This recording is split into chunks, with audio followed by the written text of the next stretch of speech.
राधे राधे, जय श्री कृष्णा। मैं सीमा सिंह बड़ों को चरण स्पर्श, छोटों को प्यार और बराबर वालों को नमस्कार करती हूँ। आज मैं आपको चातुर्मास के महात्म्य का दूसरा अध्याय सुनाने जा रही हूँ। आइए अब हम चातुर्मास के महात्म्य का दूसरा अध्याय सुनते हैं। कुंती पुत्र युधिष्ठिर बोले कि हे भगवान, विष्णु भगवान का शयन किस प्रकार किया जाता है, कृपया करके आप हमें विस्तार से सुनाइए। तब भगवान कृष्ण युधिष्ठिर से बोले कि हे राजन, अब मैं तुमको विष्णु के शयन का व्रत कहता हूँ और साथ ही चातुर्मास के व्रत का विधान भी बताता हूँ। तुम ध्यान से सुनो। जब सूर्य नारायण कर्क राशि में स्थित हो तब विष्णु भगवान को शयन कराना चाहिए और सूर्य नारायण के तुला राशि के आने पर भगवान को उठाना चाहिए। इस विधि से अन्य देवताओं को शयन नहीं कराना चाहिए और नहीं उठाना चाहिए। आषाढ़ मास के शुक्ल पक्ष की एकादशी को विधि पूर्वक इसको करना चाहिए। उस दिन विष्णु भगवान की प्रतिमा बनानी और चातुर्मास व्रत का नियम धारण करना चाहिए। सबसे प्रथम उस प्रतिमा को स्नान करावें, फिर सफेद वस्त्र धारण कराकर तकियादार शैया पर शयन करावें। धूप दीप नैवेद्य आदि से पूजन करें। भगवान का पूजन शास्त्र ज्ञाता ब्राह्मण के द्वारा कराना ज्यादा उचित होता है। उसके पश्चात भगवान विष्णु की स्तुति करनी चाहिए और बोले कि हे भगवान, मैंने आपको शयन कराया है। आपके शयन से संपूर्ण विश्व सो जाता है। मेरी आपसे हाथ जोड़कर विनय है कि आप जब 4 मास तक शयन करें तो मेरे चातुर्मास व्रत को निर्विघ्न पूरा करने में मेरी सहायता करें। इस तरह विष्णु भगवान की स्तुति करके शुद्ध भाव से मनुष्य को दातुन आदि के नियमों को ग्रहण करना चाहिए। विष्णु भगवान के व्रत को शुरू करने के 5 काल वर्णन किए हैं। देवशयनी एकादशी से लेकर देवउठनी एकादशी तक चातुर्मास व्रत को शुरू करना चाहिए। द्वादशी, पूर्णमासी, अष्टमी या संक्रांति को व्रत प्रारंभ करना चाहिए और कार्तिक माह के शुक्ल पक्ष की द्वादशी को समाप्त कर देना चाहिए। इसके व्रत से समस्त पाप धुल जाते हैं। जो मनुष्य इस व्रत को प्रति वर्ष करते हैं वे सूर्य के समान दैदीयमान विमान में बैठकर विष्णु लोक को जाते हैं। इसमें कोई संदेह नहीं है। हे युधिष्ठिर, अब आपको मैं इसका पृथक पृथक फल सुनाता हूँ। तुम ध्यान से सुनो। जो मनुष्य देव मंदिरों में रंगीन बेल बूटे बनाते हैं उसे 7 जन्म तक ब्राह्मण की योनि मिलती है। जो मनुष्य चातुर्मास के दिनों में विष्णु भगवान को दूध, दही, घी, शहद, मिश्री के साथ स्नान कराते हैं वे वैभवशाली होकर सुख भोगते हैं। जो मनुष्य श्रद्धा पूर्वक भूमि, स्वर्ण, दक्षिणा आदि ब्राह्मणों को देते हैं वे स्वर्ग में जाकर इंद्र के समान सुख भोगते हैं। जो मनुष्य विष्णु भगवान की स्वर्ण की प्रतिमा बनाकर धूप दीप नैवेद्य आदि से भगवान का पूजन करते हैं वे इंद्रलोक में जाकर अक्षय सुख भोगते हैं। जो मनुष्य चातुर्मास में नित्य प्रति तुलसी दल भगवान विष्णु को अर्पित करता है या स्वर्ण की तुलसी अर्पित करता है तो वह मरने के बाद स्वर्ण के विमान में बैठकर विष्णु लोक में आनंद सुख भोगता है। जो मनुष्य विष्णु भगवान की धूप दीप नैवेद्य से चातुर्मास में पूजन करता है वह अढलक संपत्ति का मालिक बनता है। जो मनुष्य आषाढ़ मास की शुक्ल पक्ष की एकादशी से कार्तिक मास के महीने तक अश्वत्थ वृक्ष और विष्णु की पूजा करता है उनको मरने के बाद विष्णु लोक की प्राप्ति होती है। चातुर्मास व्रत में जो मनुष्य संध्या के समय पंच देवताओं ब्राह्मणों के आंगन में, देव वृक्षों के नीचे, समुद्र और पवित्र तीर्थों में 14 दीपकों का दीप दान करते हैं तो उन्हें इसका कोटि गुना फल मिलता है। और जो चातुर्मास में ब्राह्मण को सोने के कमल के वस्त्र देते हैं वे विष्णु लोक को जाते हैं। जो मनुष्य भक्ति पूर्वक भगवान विष्णु और शालिग्राम भगवान का चरणामृत चातुर्मास में ग्रहण करते हैं वे इस संसार सागर के आवागमन के चक्र से छूट जाते हैं। जो मनुष्य विष्णु भगवान के मंदिर में नित्य प्रति 108 बार गायत्री मंत्र का जाप करते हैं वे कभी पापों में लिप्त नहीं रहते। जो मनुष्य पुराण तथा धर्म शास्त्र को सुनते हैं, पढ़ते हैं और सुनाते हैं और वेद पाठी ब्राह्मणों को वस्त्र और स्वर्ण का दान करते हैं वे दानी, धनी, ज्ञानी और कीर्तिमान होते हैं। जो मनुष्य चातुर्मास में विष्णु भगवान और शिव जी का स्मरण करते हैं और अंत में उनकी प्रतिमा योग्य ब्राह्मण को दान में देते हैं वे कभी पापों में लिप्त नहीं रहते। जो मनुष्य चातुर्मास में रोज सूर्य नारायण भगवान को अर्घ्य देते हैं तो उन्हें व्रत की समाप्ति में स्वर्ण तथा लाल रंग की गाय का दान करना चाहिए। जो ऐसा करते हैं वे अपनी पूरी आयु तक स्वस्थ देह को प्राप्त करते हैं, साथ ही कीर्तिवान, धनवान, बलवान और पुत्रवान होते हैं। चातुर्मास में जो मनुष्य गायत्री मंत्र का तिल से होम करते हैं तो उन्हें समाप्ति पर तिल का दान करना चाहिए। जो ऐसा करते हैं उनके सभी पाप धुल जाते हैं, उन्हें निरोगी कंचन जैसी काया मिलती है और सुपात्र संतान की प्राप्ति होती है। जो मनुष्य चातुर्मास में व्रत में अन्न से होम करते हैं और समाप्ति पर घी, घड़ा और वस्त्र का दान करते हैं वे ऐश्वर्यशाली होते हैं, ब्रह्मा के समान सुख भोगते हैं। जो अश्वत्थ वृक्ष की चातुर्मास में पूजा करते हैं और अंत में स्वर्ण सहित वस्त्र का योग्य पंडित को दान देते हैं उनके समस्त पाप उसी क्षण धुल जाते हैं, इसमें कोई संदेह नहीं है। भगवान कृष्ण युधिष्ठिर से आगे बोले कि हे युधिष्ठिर, जो मनुष्य चातुर्मास में तुलसी को धारण करता है और अंत में विष्णु भगवान के निमित्त ब्राह्मण को दान देता है वे विष्णु लोक में आनंद सुख भोगते हैं। जो मनुष्य चातुर्मास व्रत में भगवान के शयन के उपरांत उनके मस्तक पर नित्य प्रति दूध चढ़ाते हैं और अंत में स्वर्ण की दुर्वा दान करते हैं तथा दान देते समय जो इस प्रकार स्तुति करते हैं कि हे दुर्वे, जिस भांति तुम इस पृथ्वी पर छोटी छोटी शाखाओं में फैली हुई हो उसी प्रकार हमें भी अजर अमर संतान सुख की प्राप्ति दो। ऐसा करने वाले मनुष्य के सब पाप छूट जाते हैं और वे अंत में स्वर्ग के सुख को भोगते हैं। जो मनुष्य भगवान विष्णु और शिव जी का उनके देवालयों में जाकर भजन कीर्तन करते हैं रात्रि जागरण का फल पाते हैं। जो मनुष्य चातुर्मास व्रत करते हैं उनको उत्तम धैनी वाला पीतल का घंटा मंदिरों में दान करना चाहिए। घंटा दान करने के उपरांत उसको भगवान की इस प्रकार स्तुति करनी चाहिए कि हे भगवान, हे जगतपति, आप पापों का नाश करने वाले हैं। आप हमारे करने योग्य कार्यों को और न करने योग्य कार्यों को करने से जो पाप उत्पन्न हुए हैं उनको नष्ट कर दीजिए। चातुर्मास व्रत के अंदर जो नित्य प्रति ब्राह्मणों का चरणामृत पान करते हैं वे समस्त पाप से छूटकर दुखों से छूट जाते हैं और आयुवान, पुत्रवान, लक्ष्मीवान, धनवान और बलवान बनते हैं।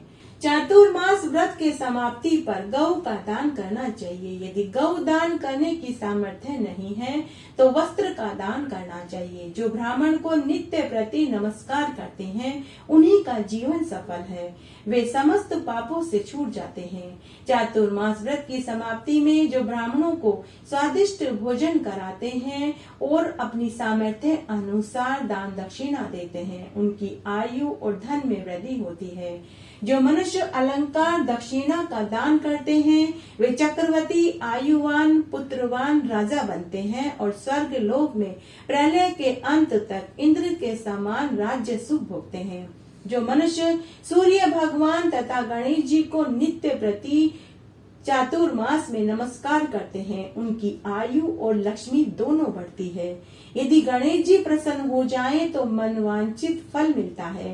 गणेश जी और सूर्य की प्रतिमा जो ब्राह्मण को चातुर्मास में दान करते हैं उनको सभी सिद्धियां सुलभ हो जाती है। जो मनुष्य दोनों ऋतुओं में महादेव जी की प्रसन्नता के लिए रुपए दान करते हैं और प्रतिदिन तिल और वस्त्र के साथ तांबे का पात्र दान करते हैं उनके यहाँ स्वस्थ, सुंदर, शिव भक्त पुत्र रत्न की प्राप्ति होती है। चातुर्मास व्रत की समाप्ति पर चांदी का पात्र या तांबे का पात्र गुड़ और तिल के साथ दान करना चाहिए। जो मनुष्य विष्णु भगवान के शयन करने के उपरांत तथा यथाशक्ति वस्त्र और तिल के साथ स्वर्ण का दान करते हैं उनके समस्त पाप नष्ट हो जाते हैं और वे इस लोक में समस्त सुख और परलोक में मोक्ष को पाते हैं। जो मनुष्य ब्राह्मणों की धूप, दीप, नैवेद्य और पुष्प से पूजा करते हैं और उन्हें अन्न और वस्त्र का दान देते हैं तथा चातुर्मास व्रत के समाप्ति पर शैया दान करते हैं उनको अक्षय सुख की प्राप्ति होती है। वे कुबेर के समान धनवान होते हैं। वर्षा ऋतु में जो गोपी चंदन देते हैं उन पर भगवान जल्दी प्रसन्न होते हैं और वे इस लोक में भोग और परलोक में मुक्ति पाते हैं। चातुर्मास व्रत में भगवान के शयन करने पर गुड़ तथा शक्कर का दान करना चाहिए। और व्रत की समाप्ति पर इस प्रकार उद्यापन करना चाहिए। 4 पल या 8 पल वाले तांबे के 8 पात्र या 48 पल का एक तांबे का पात्र लेकर उसमें शक्कर भरकर तथा वस्त्र, फल, दक्षिणा आदि लेकर किसी योग्य ब्राह्मण को दान में देना चाहिए। शक्कर सहित तांबे का पात्र सूर्य को प्रिय है, इससे मनुष्य के समस्त रोग नष्ट हो जाते हैं। इस दान के प्रभाव से वह मनुष्य बलवान, कीर्तिवान, संतान सुख को पाता है, साथ ही मन वांछित फल पाता है। भगवान कृष्ण आगे बोले कि हे कुंती पुत्र युधिष्ठिर, इस चातुर्मास व्रत को करने वाला मनुष्य गंधर्व विद्या में निपुण और स्त्रियों को प्रिय हो जाता है। जो मनुष्य चातुर्मास व्रत में ब्राह्मणों को शाक, फल आदि का दान देते हैं और अंत में यथाशक्ति दक्षिणा देते हैं। दान में दक्षिणा व वस्त्र जो देते हैं वे सुखी राजयोग सुख पाते हैं। शाक और फल से देवता प्रसन्न होते हैं। जो मनुष्य चातुर्मास व्रत में प्रतिदिन सोंठ, मिर्च, पीपल का वस्त्र दक्षिणा के साथ योग्य ब्राह्मण को दान करते हैं और अंत में स्वर्ण की सोंठ, मिर्च दान देते हैं, वे 100 वर्ष तक जीते हैं और अंत में स्वर्ग के सुख को पाते हैं। जो मनुष्य बुद्धिमान ब्राह्मण को चातुर्मास में मोती दान करते हैं वे कीर्ति को प्राप्त करते हैं। जो मनुष्य चातुर्मास व्रत में तंबाकू का दान करते हैं और तंबाकू खाना छोड़ देते हैं तो उन्हें अंत में लाल वस्त्र ब्राह्मण को दान करना चाहिए। ऐसा करने से वे अगले जन्म में सौभाग्यशाली बनते हैं और निरोगी, बुद्धिवान, भाग्यवान, सुंदर वाणी वाले होते हैं। तंबाकू के दान से वे इस लोक में गंधर्व विद्या में निपुण होते हैं और परलोक में स्वर्ग सुख पाते हैं। तंबाकू लक्ष्मी और मंगल प्रदाता है। इसके दान से देवता प्रसन्न होते हैं और अनंत धन प्रदान कर देते हैं। चातुर्मास व्रत में जो स्त्री पुरुष लक्ष्मी या पार्वती जी को प्रसन्न करने के लिए हल्दी का दान करते हैं और अंत में चांदी के पात्र में हल्दी रख कर सुहागिन ब्राह्मण को दान देते हैं, वे स्त्रियां अपने पति के साथ और उनके पति अपनी स्त्री के साथ आनंद सुख भोगते हैं। इससे उन्हें सौभाग्य, अक्षरधन और सुपात्र संतान सुख मिलता है। उनकी देवलोक में पूजा होती है। चातुर्मास व्रत में जो मनुष्य शिव जी और पार्वती जी की प्रसन्नता के लिए ब्राह्मण, स्त्री और पुरुषों की पूजा करते हैं तथा दक्षिणा, वस्त्र, स्वर्ण का दान करते हैं और व्रत के शुरू में शिव जी की स्वर्ण की प्रतिमा योग्य ब्राह्मण को दान देते हैं तथा गाय और बैल का दान करते हैं और ब्राह्मण को मीठा स्वादिष्ट भोजन कराते हैं, उन्हें संपत्ति, कीर्ति, यश 10 दिशाओं में फैलती है। इस लोक में वे सुख भोग कर अंत में शिवलोक को पाते हैं। जो मनुष्य फल का दान करता है और व्रत के अंत में स्वर्ण दान करता है उसके सभी मनोरथ सिद्ध हो जाते हैं। उनमें सुपात्र संतान पैदा होती है। फल दान से इन्हें नंदन वन का सुख प्राप्त होता है। जो मनुष्य इस व्रत में पुष्प दान करते हैं उन्हें इस लोक में सुख मिलता है और परलोक में गंधर्व का पद मिलता है। इसमें वामन भगवान की प्रसन्नता के लिए ब्राह्मणों को दही युक्त भात खिलाना चाहिए। यदि यह नित्य न हो सके तो 8 अमावस्या, पूर्णमासी और प्रत्येक रविवार या शुक्रवार को जरूर खिलाना चाहिए। इस व्रत की समाप्ति में भूमि दान न हो सके तो वस्त्र और स्वर्ण से युक्त पादुका दान करनी चाहिए। ऐसा करने से इस लोक में धनवान, पुत्रवान और विष्णु भक्ति मिलती है और अंत में विष्णु लोक की प्राप्ति होती है। जो मनुष्य दान में आभूषण से युक्त बछड़ा सहित गौ का दान करते हैं वे इस लोक में ज्ञानी और किसी के सेवक नहीं बनते, अंत में ब्रह्मलोक में जाकर पितरों के साथ आनंद सुख भोगते हैं। चातुर्मास व्रत में जो मनुष्य प्रजापत्य व्रत करते हैं और समाप्ति पर गौ का दान करते हैं और ब्राह्मणों को स्वादिष्ट भोजन खिलाते हैं वे समस्त पापों से छूटकर ब्रह्मलोक को जाते हैं। इस व्रत में जो एक दिन छोड़कर वस्त्र और बैलों के साथ 8 हल दान करते हैं और शाक, मूल, फल का आहार करते हैं वे विष्णु लोक को जाते हैं।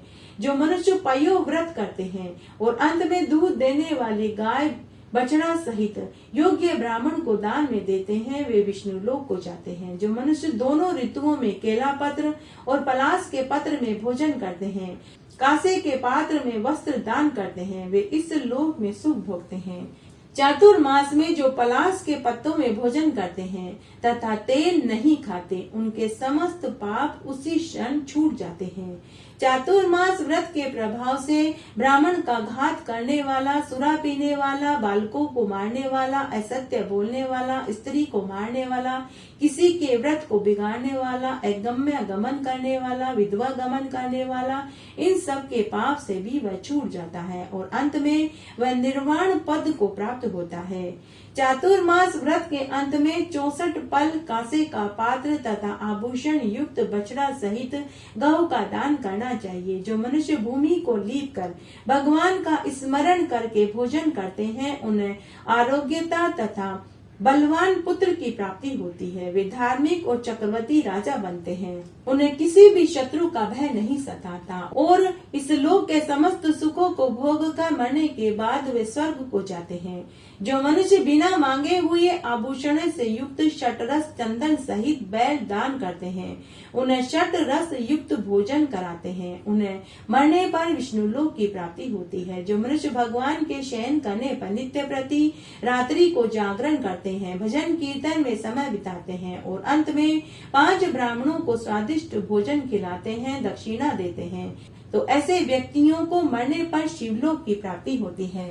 भगवान कृष्ण युधिष्ठिर से आगे बोले कि हे युधिष्ठिर, चातुर्मास व्रत में जो मनुष्य नित्य प्रति एक समय अन्न खाकर रहता है और चातुर्मास की समाप्ति पर गरीबों को भोजन कराते हैं, उन्हें स्वर्ग की प्राप्ति होती है। जो मनुष्य भक्ति पूर्वक भगवान विष्णु का चातुर्मास में पूजा करते हैं, वे विष्णु लोक को जाते हैं।